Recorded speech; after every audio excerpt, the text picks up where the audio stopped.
Hello, my friends. Welcome back to English Journey, the podcast. I'm Mark. Today, we will talk about one of the biggest problems in language learning: translating in your head.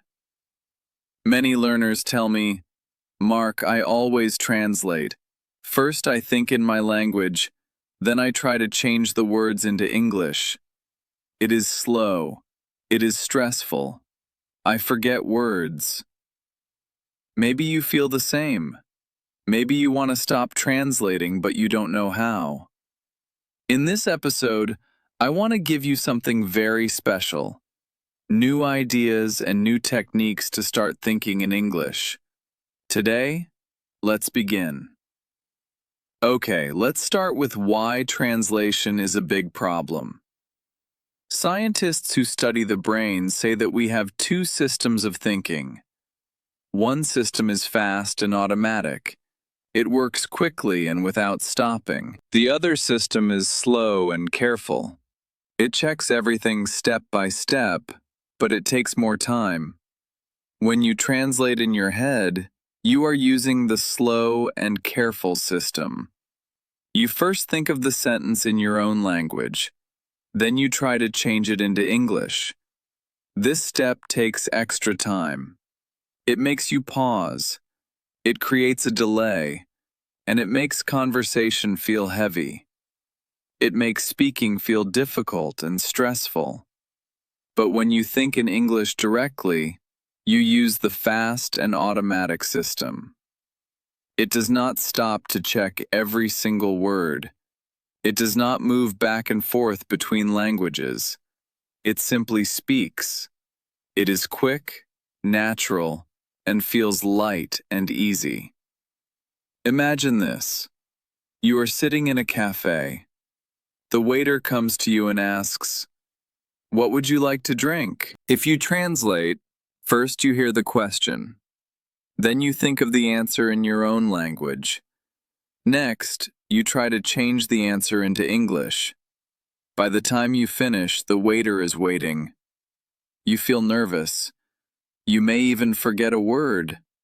But if you think in English directly, the words come out at once. A coffee, please. Fast, simple, natural. No waiting, no stress. This is why translation is a problem. Translation makes you slow. Thinking in English makes you quick. Translation makes you nervous. Thinking in English makes you confident. Now you might be thinking, how can I stop using my own language? The answer is not big. It is not something you do once. The answer is small, daily moments. Research in learning shows something important. Practicing many small times is stronger than practicing one long time. Short, frequent practice is better for the brain than long, rare practice. It is like drinking water. You do not drink all your water in one moment. You drink many times during the day. Language is the same. So how do we use these small moments? Very simple. When you open the fridge, say in your mind, I am opening the fridge. When you tie your shoes, say, I am tying my shoes. When you wash your hands, say, I am washing my hands. When you look out the window, say, I am looking out the window. These are short sentences. We call them micro moments. A micro moment is a very small time when you use English. It can be only 3 seconds or one sentence, but it trains your brain. At first, the sentences are simple. They may feel too easy, but easy is good. Easy is powerful. With time, your brain learns to connect actions with English directly. Slowly, these sentences become automatic. At the beginning, you may think slowly, I am opening the fridge. But after many times, the words come fast. I'm opening the fridge. No translation, no delay, just English. Every small practice builds a new road inside your mind.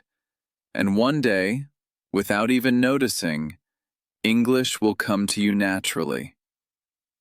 Many learners say, "Mark, I want to think in English, but I do not live in an English-speaking country. What can I do?" The best way to think in English is to live where English is everywhere. But not everyone can travel abroad. So what can you do? You can make small English islands in your day. An English island is a short time when you use only English. For example, you can make a 10-minute English-only breakfast. During those 10 minutes, think and speak only in English. This is bread. The bread is fresh. I'm drinking tea. The tea is hot. I like butter. Everything is simple, but everything is in English. Later in the evening, you can make another English island. For example, 15 minutes of English music or a podcast. During that time, no other language, only English. Small is good. Small is possible. With time, the islands grow. 10 minutes can become 20. One island can become 3. And the more islands you build, the less you translate. The more natural English feels. You do not need to live in London or New York to think in English. You can build your own English world, step by step, island by island. Here is another idea. Use mental pictures, not words from your own language. When you learn a new word, do not connect it to your language. Connect it to a picture, an image, a sound, a feeling. For example, when you learn the word apple, don't think of the translation. Instead, imagine a big red apple in your hand. Imagine the taste, the smell, the sound when you bite it. Then, when you hear apple, your brain goes directly to the picture, not to your first language. This is how children learn. A child does not translate. A child sees a dog, hears the word dog, and the connection is made. Another technique is self-talk, talking to yourself. You can say, "Now I am walking to the bus. I must remember my keys. Well done, I finished my work."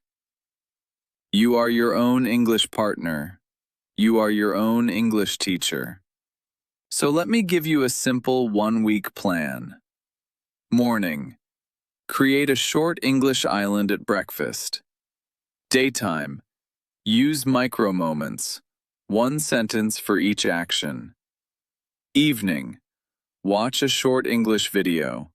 Copy the emotions, not just the words. Before bed, use self-talk. Tell yourself what you did today in English.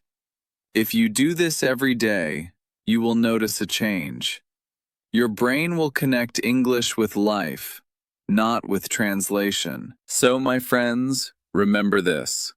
Translating is natural in the beginning, but it is not the end. You can move beyond it. You can build new roads in your brain. The more you connect English directly to actions, pictures, and feelings, the faster you will think in English. The more you practice, the more automatic it becomes. Thank you so much for listening to English Journey the podcast. I'm Mark. Until next time, keep practicing, keep learning, and keep believing in yourself. Bye for now.